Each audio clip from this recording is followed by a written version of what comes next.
Hey guys, and welcome back to another video. Today we're going to discuss some of the crucial lifestyle habits that you need to implement or at least change and tweak and fine tune to really set yourself up for as much success as possible in trading.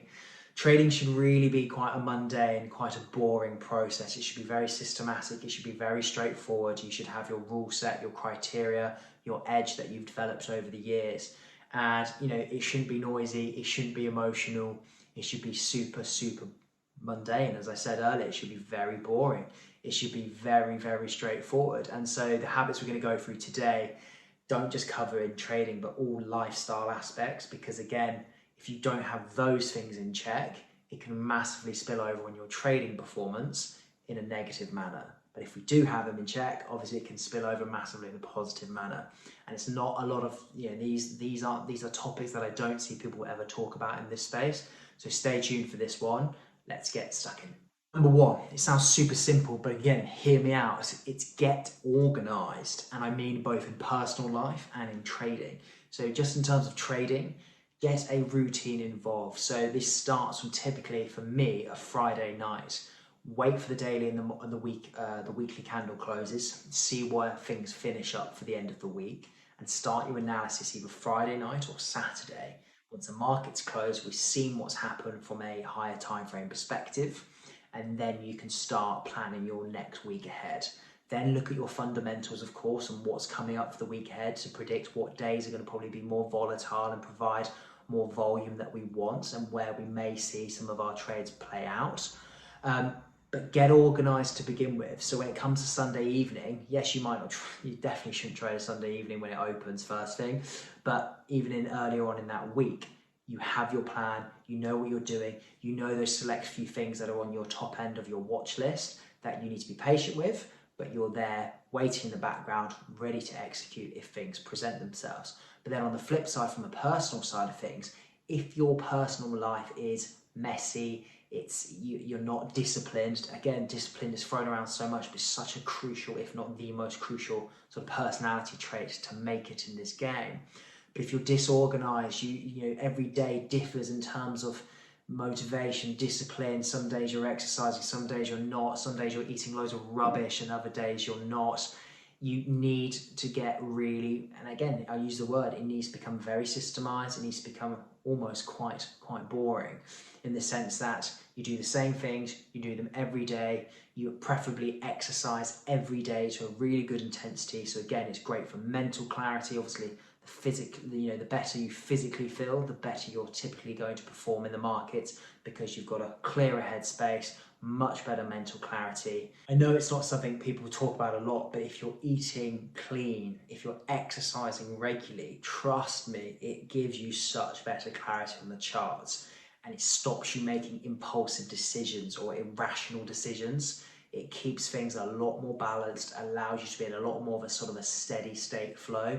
And I promise you, it makes such a difference when it comes to sort of looking at your analysis and trading in general. So honestly, get those things in check. So many people don't have them in check.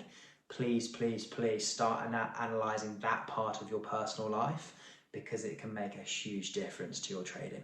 Number two is continuous self-improvement and development. Again, I mean both on a personal side and both on a trading side. If in any aspect of life you think you know everything, then you are absolutely doomed, and there'll be a downfall for you at some point, which would be horrible. You have to continuously expand your knowledge, continuously try and see as many viewpoints, because people who are trading, who are successful and who are in positions where you want to eventually get to, you can always learn something from someone who is doing better than you, or already doing something that you want to be doing in the future. So never ever get yourself in a headspace where you think you know everything, because it's impossible. I listen to podcasts all the time. I'm not the greatest of readers, but I listen to a lot of podcasts, a lot of guys and girls who are in their 50s, 60s, who've been there, they've done it, they've had a lot more market experience than I have. I've got 9 years under my belt. These guys have 30, 40 years. So yes, I might be not learning huge chunks of information from them because I already have that knowledge base, but there's always little gems, there's always little snippets. there's always little mental strategies and things like that. So continuously learn. If you want any recommendations around good books, good podcasts, then please reach out. I'll drop a few below.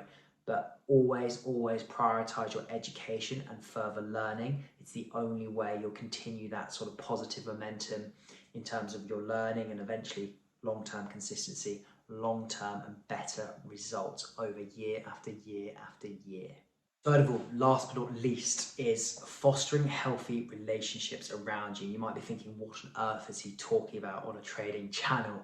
Now, I'm certainly not the most experienced person when it comes to this sort of thing, but what I mean by fostering these sort of relationships is in your personal life with family, friends, girlfriends, boyfriends, whatever it is, fostering or trying to get as healthy relationships as you can possible around those people closest to you is hugely paramount. If you're having let's say you're having a turbulent relationship, the stress that causes, the emotional response that causes, again, you're in that every day with that other person. Again, that can have a massive negative spillover on your trading and obviously other aspects of life as well. Again, if you're having a rocky period with a family member or anything like that, try and really foster some better, healthier relationships so there's not lots of peaks and troughs of a friendship or a relationship, because again, it can have a massive sort of mental tax on you and can really sort of give you that brain give you that brain fog when it comes to, again, your trading, markets, making money. Again, it goes down that more impulsive decision maker or acting on emotion, which we know is an absolute no-go when it comes to trading. So I'm not going to touch too much on this point, but like I said, I'm not the best place to talk about this, but I've definitely found over the years, if you can sort of keep that side of things in check, it can just keep your life a lot more straightforward, a lot more peaceful, and it makes you ultimately have a much better time.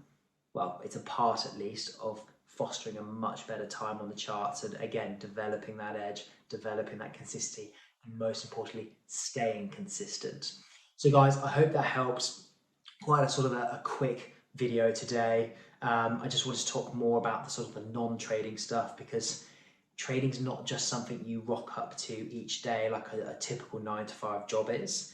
There's so much more to it. Again, speaking about the psychology side, if you can get all these personal aspects, these personal life aspects in check, or as best as you can, or as healthy as you can, it's just setting you up to have a much better time when it then comes to the psychology part of trading. As I said earlier, not acting on emotion, not over leveraging because you're in a, for example, you might be agitated or angry from something else that's happened outside of trading. There's so many little examples we could give. You get what I mean. So I hope that helps, guys, and I'll catch you on the next one.